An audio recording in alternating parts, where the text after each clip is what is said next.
प्यारे बच्चों, आपका बहुत स्वागत है रे क्लासेस फिरोजाबाद में।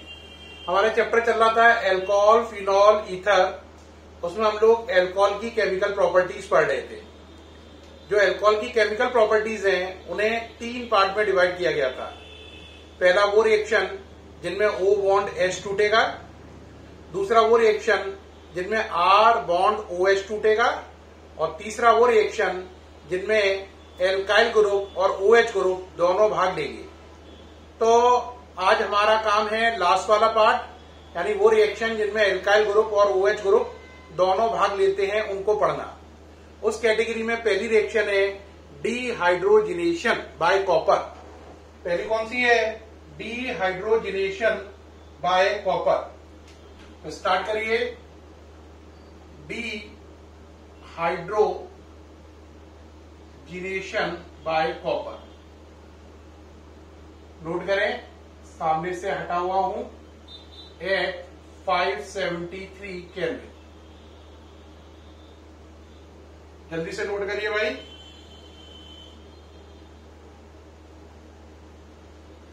हाँ जी, नोट कर लिया। शुरू कर रहे हैं। देखो बेटा, अगर आपने लिया प्राइमरी अल्कोहल, क्या लिया? प्राइमरी अल्कोहल, और उस पर कॉपर लगा दिया 573 केल्विन पर, तो आपका एल्डिहाइड बनेगा और हाइड्रोजन गैस बाहर निकल जाएगी। हाइड्रोजन गैस के बाहर जाने को बोलते हैं डिहाइड्रोजिनेशन। डी का मतलब बाहर निकालो, हाइड्रोजिनेशन का मतलब हाइड्रोजन। तो प्राइमरी अल्कोहल डिहाइड्रोजिनेशन के बाद एल्डिहाइड बनाते हैं। एग्जाम्पल, CH3OH लिया, इथाइल अल्कोहल ले लिया, एरो पे लिखा कॉपर 573 केल्विन, या डू भी लिख सकते हैं। डू का मतलब जो ऊपर वाले एरो पे लिखा है वो ही नीचे वाले पे लिखा हो। तो देखो, कार्बन एक है, एक कार्बन का एल्डिहाइड क्या बनेगा? SCHO। बाहर निकल गई हाइड्रोजन गैस। ये 2 कार्बन है, तो 2 कार्बन का एल्डिहाइड बनेगा एसीटल्डिहाइड। बाहर निकल गई हाइड्रोजन गैस। तो प्राइमरी अल्कोहल एल्डिहाइड बनाते हैं, हाइड्रोजन गैस निकल जाती है कॉपर 573 केल्विन पर। चाहे तो ये रिपीट लिखो या डू लिख दो। अब इसी तरीके से अगर हम सेकेंडरी अल्कोहल को देखें, तो सेकेंडरी अल्कोहल पे अगर आप कॉपर 573 केल्विन लगाओगे तो वो कीटोन बनाएंगे और हाइड्रोजन गैस बाहर निकल जाएगी। क्या बनाएंगे? कीटोन।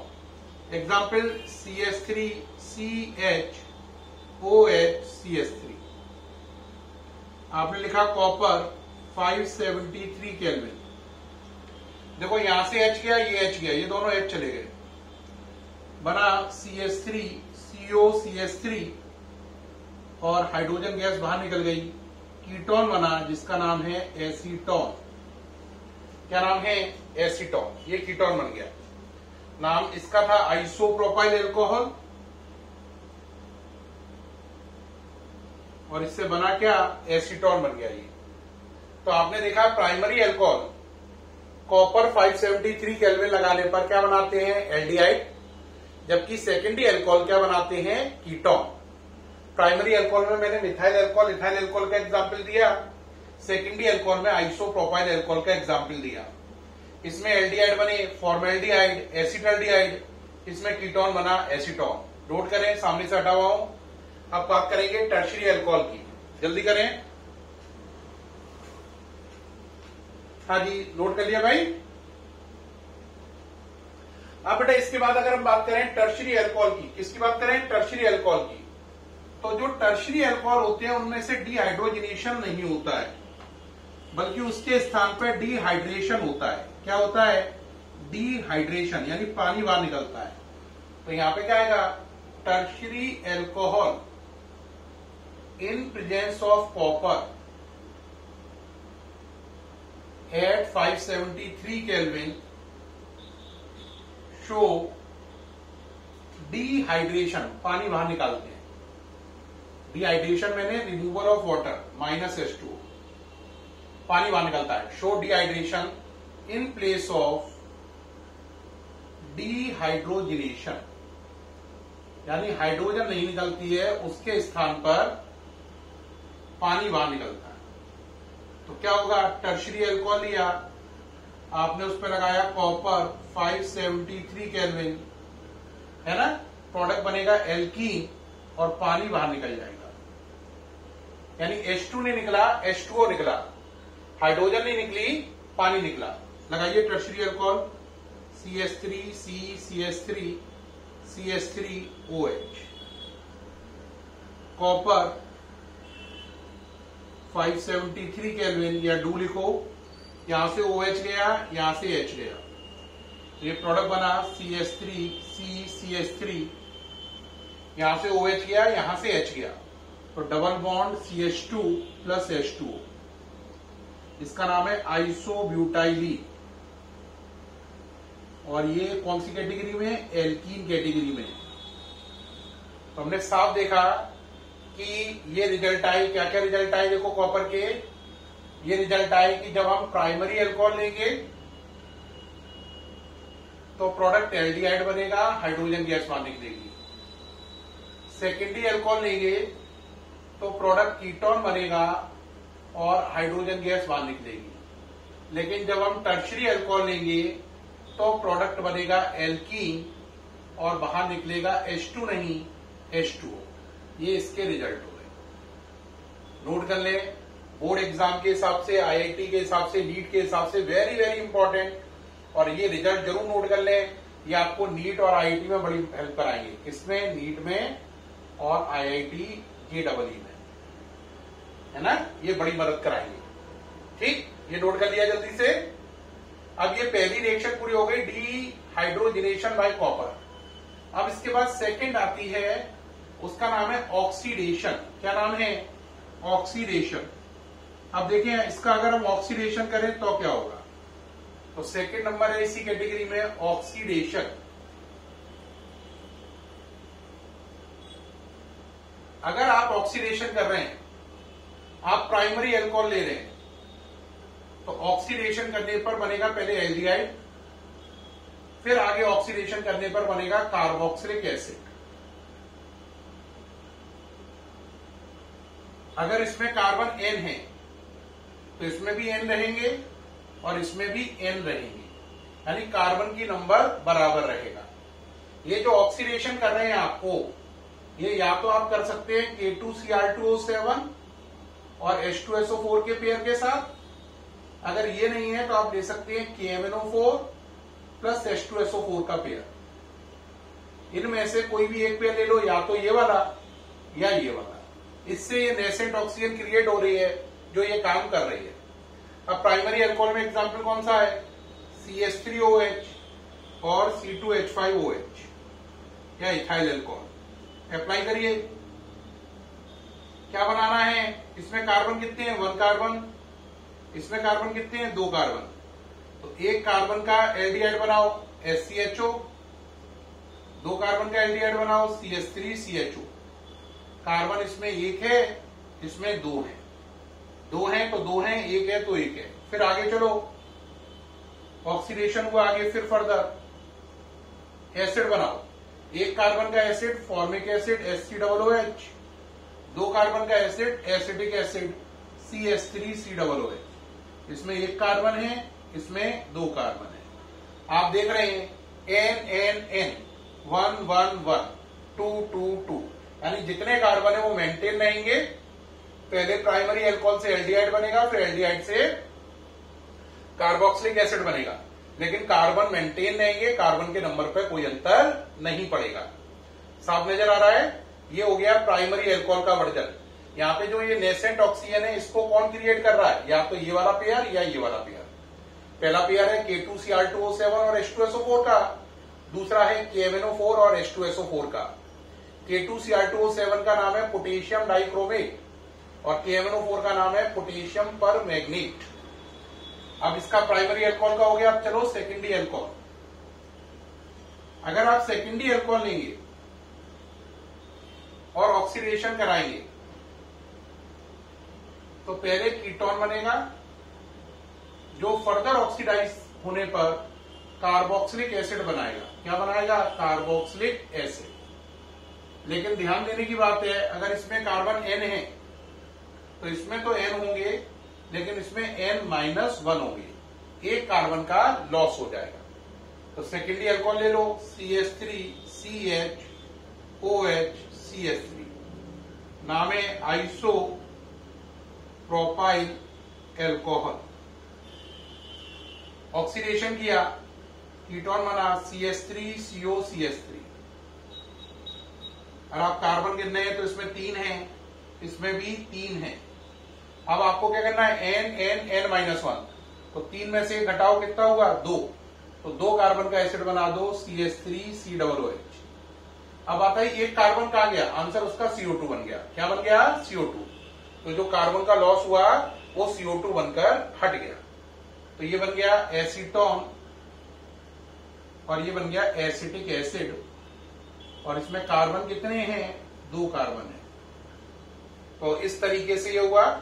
तो बच्चों देखा आपने, प्राइमरी अल्कोहल लेने पर कार्बन मेंटेन रहते हैं, लेकिन सेकेंडरी अल्कोहल लेने पर लास्ट में एक कार्बन का नुकसान हो जाता है। अब what about tertiary alcohol, tertiary alcohol लें तो क्या होगा। तो देखिए बेटा, टर्शियरी अल्कोहल लेने पर क्या होगा, ये नोट करें जल्दी से, नोट कर रहे हैं, ठीक। अब चले भाई, टर्शियरी अल्कोहल लेने पर क्या होगा। देखो बेटा, अगर आप टर्शियरी अल्कोहल लोगे 3 डिग्री, तो ऑक्सीडेशन करने पर पहले कीटोन बनेगा, फिर उसके ऑक्सीडेशन करने पर कार्बोक्सिलिक एसिड बनेगा। लेकिन यहां पर हर स्टेप में कार्बन का लॉस होगा, यानी अगर इस पर N कार्बन है तो इस पर N-1 होंगे और इस पर होगा N-1, या यूं कह सकते हैं N-2, ये कार्बन होंगे, है ना। अप्लाई करो, टर्शियरी अल्कोहल ले लो, CH3 CH3 CH3OH, इसका नाम है टर्शियरी ब्यूटाइल एल्कोहल। ऑक्सीडेशन कराओ, कितने कार्बन है इसमें, 1 2 3 4, 4 में से 1 कम करो, 3 कार्बन का कीटोन बन जाएगा, नाम है एसीटोन। कार्बन नंबर रह गया 3, फिर ऑक्सीडेशन कराओ तो 2 कार्बन का एसिड बनेगा एसिडिक एसिड, कार्बन रह गए 2।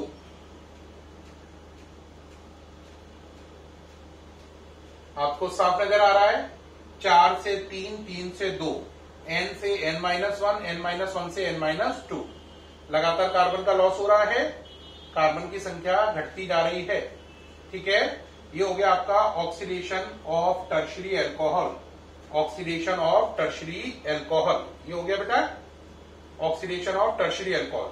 अभी बच्चा कहेगा सर इसका रिजल्ट पूरा एक साथ लिख दो, तो भाई इसका रिजल्ट अगर आप एक साथ लिख लें तो टर्शियरी का तो ये लिखा ही हुआ है, प्राइमरी सेकेंडरी का ऊपर डाल दें। प्राइमरी अल्कोहल ऑक्सीडेशन करने पर एल्डिहाइड और फर्दर ऑक्सीडेशन करने पर बना कार्बोक्सिलिक एसिड। कार्बन का नंबर अगर N है तो इसमें भी N रहेगा, इसमें भी N रहेगा। अगर सेकेंडरी अल्कोहल है तो ऑक्सीडेशन करने पर आपका बनेगा कीटोन, और कीटोन के ऑक्सीडेशन करने पर बनेगा कार्बोक्सिलिक एसिड। अब कार्बन नंबर का झंझट इसमें भी समझ लो, और इसमें कार्बन N है तो इसमें होगा N और यहां पे होगा N-1। ये आपको तीनों अल्कोहल नजर आ रहे हैं, ये देखो, ये प्राइमरी वाला हो गया है ना, ये सेकेंडरी वाला नजर आ रहा है और ये टर्शियरी वाला नजर आ रहा है ना। ये तीनों के रिजल्ट है। कार्बन N रहे, N-1, N-1, N-2, है ना, ये रिजल्ट रहे। तो ये रहा ऑक्सीडेशन ऑफ एल्कोहल। अब इसी कैटेगरी में नेक्स्ट आता है और वो होता है डिहाइड्रेशन ऑफ एल्कोहल।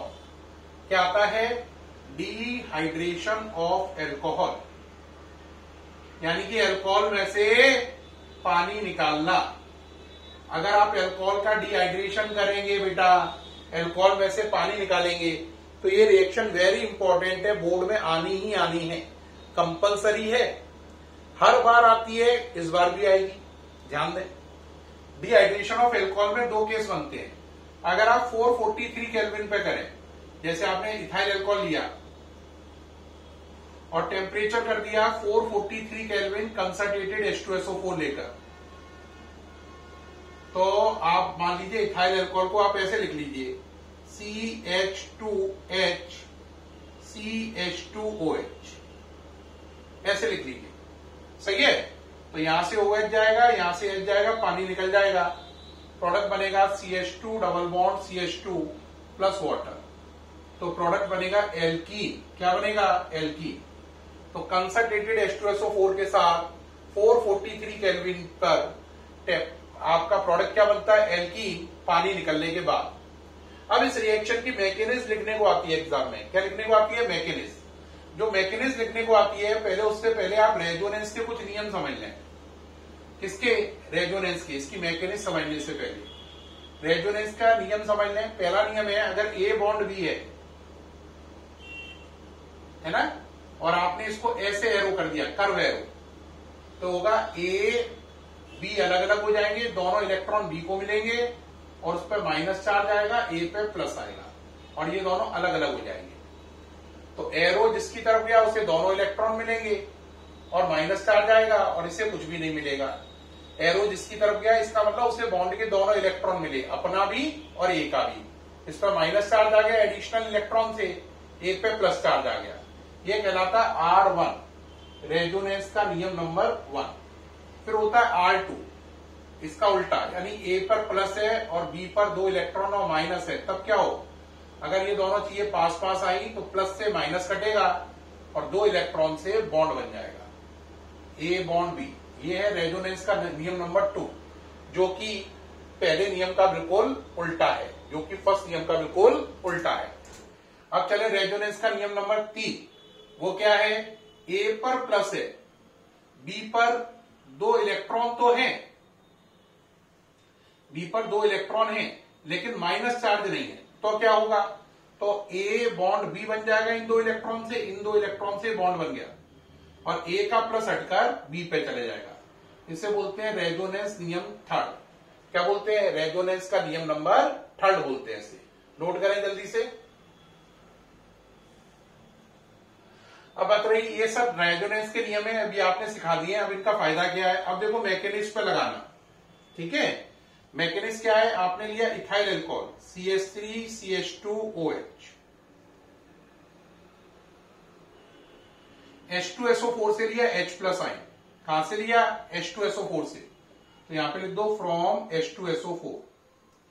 अब अगर कोई थोड़ा सा भी अकल वाला है तो उसे ध्यान देने पर पता चल रहा होगा R3 लग रहा है। देखो R3 कैसे लग रहा है? देखो A plus H plus, B पे 2 इलेक्ट्रॉन, ये रहे देखो, तो यहां पे B का काम तो O कर रहा है और H प्लस A प्लस का काम कर रहा है, तो क्या होगा? 2 इलेक्ट्रॉन से क्या बना दो? बॉन्ड, और प्लस किस पे दे दो? B पर। तो मैं क्या करूंगा? देखो इन वाले 2 इलेक्ट्रॉन से, इन वाले 2 इलेक्ट्रॉन से O का बॉन्ड बनाऊंगा S से, और इसका प्लस दे दूंगा O पर। कुछ बच्चे जो नहीं समझ पाए, इधर उधर ध्यान था, दोबारा ध्यान दें। क्या था? बोलो, 2 इलेक्ट्रॉन हो और A पर प्लस हो तो ऐसा होता है। अब जरा यहां पर सोचो, A प्लस कौन है? ये है। B और 2 इलेक्ट्रॉन कौन से? ये B है और ये 2 इलेक्ट्रॉन ये वाले हैं। अब क्या होगा? इन 2 इलेक्ट्रॉन से क्या बनेगा? बॉन्ड, और ये प्लस कहां जाएगा? O पर, तो बोलो क्या बनेगा? CH3 CH2O। ये वाले 2 इलेक्ट्रॉन से क्या बन गया? बॉन्ड, और ये प्लस कहां चला गया? O पर। ठीक, ये हो गया या नहीं? ये अगर आपको बात क्लियर नहीं हुई तो दोबारा से समझिए। देखो बेटा, अगर आपको बात समझ में नहीं आ रही तो देखो, इथाइल अल्कोहल था आप पे CH3 CH2OH, ये इथाइल अल्कोहल है। H प्लस कहां से लिया? H2SO4 से। कहां से लिया? H2SO4 से, तो यहां पे लिख दो कंसंट्रेटेड H2SO4। अब कौन सा रूल लगाया? आंसर ये वाला। इस रूल को लगाने पर इन 2 इलेक्ट्रॉन से क्या बन गया? बॉन्ड, और ये प्लस कहां चला गया? O पर, तो ये बना CH3 CH2, आगे बोलो O। देखो इनसे क्या बन गया? बॉन्ड, ये वाला, ये 2 इलेक्ट्रॉन से, और ये प्लस इसका कहां चला गया? O पर। तो पहले ये था एल्कोहल, अब उस पर H प्लस यानी प्रोटॉन जुड़ गया, तो इसका नाम पड़ा प्रोटोनेटेड एल्कोहल। क्या नाम पड़ा? Protonated alcohol. तो आपका पहले स्टेप में प्रोटोनेटेड अल्कोहल बन गया। अब प्रोटोनेटेड अल्कोहल को ले लो, जरा बोलो, आराम से देखते जाओ, हाल समझ में आ जाएगा, परेशान नहीं हुई। ये देखिए, अब आपने इस पर देखो एरो ऐसा दिया, कर्व एरो। बताओ कर्व एरो का मतलब क्या है, जरा बोलो। ये वाला रूल लग गया। ये वाला रूल लगने पर क्या होगा, बॉन्ड टूटने पर ए पे प्लस आएगा, तो यहां पे ए इस पर प्लस आ जाएगा, और बॉन्ड टूटने पर इस पर क्या आएगा, 2 इलेक्ट्रॉन और माइनस, तो इस पर आएंगे 2 इलेक्ट्रॉन और माइनस, माइनस से ये वाला प्लस कट जाएगा। दोबारा समझो, इस चीज को कंपेयर करो, R1 को यहां पे लगाओ, ये बॉन्ड टूटा, इस पे प्लस आया, इस पे 2 इलेक्ट्रॉन आए और क्या आया, माइनस, उस माइनस से ये वाला प्लस कट गया। तो बताओ क्या बना, CH3 CH2 प्लस, इस पर प्लस आ गया। अब चलो इस पे क्या हुआ, O पर था, देखो ऐसा ही तो था। अब ये बॉन्ड टूटने पर क्या हुआ, O पर आए 2 इलेक्ट्रॉन आए और क्या आया, माइनस, इस वाले माइनस से ये वाला प्लस कट गया। तो अब ये देखने में कैसा लगेगा, O ऐसा लगेगा। चेक करो, तो ये बन गया कार्बोकैटाइन। क्या बन गया, कार्बोकैटाइन। तो दूसरा स्टेप हो गया, कार्बोकैटाइन बन गया। अब चलो ये कार्बोकैटाइन को लिख लो। अब आपको प्रोडक्ट क्या बनाना है, जरा सोचो। प्रोडक्ट बनाना था हमें इथीन, तो इससे बना दो CH2 डबल बॉन्ड CH2। अब जरा देखो इन दोनों में क्या अंतर है, कार्बन 2 हाइड्रोजन 5, कार्बन 2 हाइड्रोजन 4, एक हाइड्रोजन और ये प्लस, इससे मिलकर क्या बन गया, H प्लस। अब जो H प्लस निकला ये वापस कहा जाएगा, स्टेप 1 में, और ये काम दोबारा होता जाएगा। तो पहले अल्कोहल से प्रोटोनेटेड अल्कोहल बनेगा, फिर प्रोटोनेटेड अल्कोहल से कार्बोकैटाइन बनेगा, फिर कार्बोकैटाइन से लास्ट स्टेप में क्या बन जाएगा, एल्कीन बन जाएगा। और ये जो H प्लस है आपका, ये रिटर्न टू H2SO4 या रिटर्न टू स्टेप फर्स्ट, ये स्टेप 1 को वापस चला जाएगा। तो आपने जो रिएक्शन लिखी थी, ये उसकी क्या हो गई, मैकेनिज्म। मैकेनिज्म में कितने स्टेप है, 3। पहला प्रोटोनेटेड अल्कोहल को बनाना, दूसरा कार्बोकैटाइन बनाना, तीसरा एल्कीन बनाना। अब एक बच्चा कहेगा सर अभी भी समझ में नहीं आई, दोबारा बताइए, मुझे क्लियर नहीं हो रहा है। ये हटा दिया, देखो दोबारा से सारा, ये 2-3 बार बताना चाहिए, मैं 2-3 बार ही बता रहा हूं जिससे आपको अच्छे समझ में आए। देखो दोबारा देखो रिएक्शन क्या है, पहले आप समझो। रिएक्शन है हम पर है CH3 CH2OH, है ना, जिसको मैंने क्या बोला था, आप कैसे लिख लो, CH2H CH2OH। इस पर हम क्या लगा रहे हैं, कंसंट्रेटेड H2SO4, कितने पर, 443 केल्विन पर। यहां से क्या जा रहा है, वाटर। क्या प्रोडक्ट बन रहा है, CH2 double bond CH2 plus H2। अब जो ये रिएक्शन है, ये 3 स्टेप में हो रही है। कितने में हो रही है, 3 में। अब कहोगे सर वो 3 स्टेप कौन कौन से हैं, देखना जरा ध्यान से देखना। पहले क्या होता है, आपने ये अल्कोहल ले लिया, CH3 CH2OH ले लिया, ये अल्कोहल। H2SO4 से क्या लिया, H प्लस, ठीक। ये किससे लिया, H2SO4 से। अब बताओ कौन सा स्टेप लगाया। अब आपने इसमें स्टेप कौन सा लगाया, आपने लगाया R3। कौन सा, R3 लगाओ जरा। ये 2 इलेक्ट्रॉन से बॉन्ड और ये प्लस O पर, तो ये बन गया CH3 CH2O, इन 2 इलेक्ट्रॉन से बॉन्ड बन गया और ये इस पर प्लस आ गया। इसका नाम अल्कोहल, इसका नाम प्रोटोनेटेड अल्कोहल। तो पहला स्टेप हो गया प्रोटोनेटेड अल्कोहल, है ना, बन गया। ये चीज ये है और इससे ये मिला है, और क्या बन गया, प्रोटोनेटेड अल्कोहल। अब अगले स्टेप में आओ। ये जो प्रोटोनेटेड अल्कोहल है, ये वाला, ये R1 से बना है, पहला वाला स्टेप। अब जरा चलो, अब आपने लगा दिया, सॉरी इसमें रूल कौन सा लग रहा है, R3। कौन सा रूल लगा, R3, तो ब्रैकेट में डाल लो R3 लगाया। अब कौन सा रूल लग रहा है, R1, ये वाला लगाइए R1। एरो इधर है तो ये बॉन्ड टूटेगा, लगाओ, इससे मैच करो, इसको देखते जाओ, इसको लगाते जाओ। CH3 CH2 प्लस, ये सही, ये प्लस हो गया। अब ये वाला बॉन्ड टूटा तो इस पर प्लस आया, इस पर क्या आएगा, 2 इलेक्ट्रॉन और क्या आएगा, माइनस, माइनस से वाला प्लस कट जाएगा। तो देखो O पे 2 डॉट पहले थे, 2 बॉन्ड टूटने से आए, माइनस से प्लस कट गया, तो ये रहा, ये बन गया कार्बोकैटाइन। क्या बन गया, कार्बोकैटाइन। अब ये कार्बोकैटाइन ये ले लिया, अब जरा ऊपर वाली रिएक्शन में देखो, हमें प्रोडक्ट क्या बनाना है, एल्कीन। तो एल्कीन का फॉर्मूला तो है CH2 डबल बॉन्ड CH2। तो अगर इससे एल्कीन बन गया ये, तो बाहर क्या निकला, H+। ये H+ बाहर निकल आया और ये H+ वापस जाके पहला काम करेगा और ये रिएक्शन चलती जाएगी। अब तुम कहोगे सर इस रिएक्शन में ये कहां है, ये रहा। ये कहां है, ये रहा। सर ये कहां है, ये बन गया। ये कहां है, ये रहा। इसका क्या होगा, ये रिटर्न हो जाएगा। तो पहले स्टेप में क्या बना, प्रोटोनेटेड अल्कोहल, दूसरे में कार्बोकेटाइन, तीसरे में प्रोडक्ट। तो इस रिएक्शन में कितने स्टेप हुए, 3। पहला क्या हुआ, प्रोटोनेटेड अल्कोहल का बनना। अगर आप स्टेप लिखेंगे तो पहला क्या हुआ, बोलो, फॉर्मेशन ऑफ प्रोटोनेटेड अल्कोहल। पहला स्टेप हुआ फॉर्मेशन ऑफ प्रोटोनेटेड अल्कोहल। दूसरा क्या हुआ, फॉर्मेशन ऑफ कार्बोकेटाइन। और तीसरा स्टेप क्या हुआ, तीसरा हुआ आपका फॉर्मेशन ऑफ एल्कीन। ये 3 स्टेप में ये रिएक्शन पूरी हुई, फॉर्मेशन ऑफ एल्कीन। तो ये 3 स्टेप में ये रिएक्शन पूरी हुई है। ये पहला स्टेप है, ये दूसरा, ये तीसरा, नंबर डालो, ये 1 है, ये 2 है और ये 3 है। रेजोनेंस के नियम लग रहे हैं, पहली में R3 लगा, इसमें R1 लगा। ठीक है, ये सामने से हट गया हूं, नोट कर लीजिए। प्यारे बच्चों, इस तरीके से मुझे पूर्ण उम्मीद है कि आपको अल्कोहल का डिहाइड्रेशन अच्छे से समझ में आया होगा। लेकिन अभी डिहाइड्रेशन कंप्लीट नहीं हुआ है, वीडियो बहुत लंबा हो गया है। डिहाइड्रेशन के बारे में और डिटेल जो रह रही है वो नेक्स्ट वीडियो में आएगी। तब तक के लिए बाय।